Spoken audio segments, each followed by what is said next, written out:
বয়স যখন 7 হয়, বারবার যখন সালাতের কথা বলবেন, সাথে করে নিয়ে দাঁড়াবেন, জুমার দিন মসজিদে নিয়ে যাবেন, মাঝে মাঝে নামাজে নিয়ে যাবেন। 7, 8, 9 এই 3 বছরের ট্রেনিং এ 10 বছর তো এমনি পাক্কা নামাজে হয়ে যাবে। নাকি বলবেন হুজুর আমি তো পড়ি না, আমারই তো খবর নাই। ছেলেরা যে বলবো বাবা নামাজ কায়েম কর, এর আগে কিন্তু নিজের মুসল্লি হইতে হবে।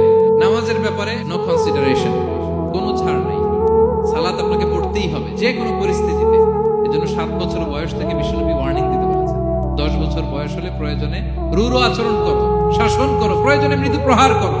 অনেক ফ্যামিলি আছে নিজেও নামাজি, ছেলে মেয়েদেরকেও নামাজের কথা বলে পড়ায়। জোহর পড়তে দেয়, আসর পড়তে দেয়, মাগরিব পড়তে দেয়, এশা পড়তে দেয়, ফজর পড়তে দেয়। ফজর নিয়ে টেনশন নাই। কেন? আমার কলিজার টুকরা সন্তান ঘুমায় হুজুর, কাঁচা ঘুম কেমনে ভাঙাই। যে বাবা মারা মনে করে সকালে কিভাবে ডাকি, উঠতে চায় না হুজুর, কাঁচা ঘুম কষ্ট হয়ে যায়। ফজরের সময় যদি আগুন লেগে যায় আপনার ঘরে, কি করবেন?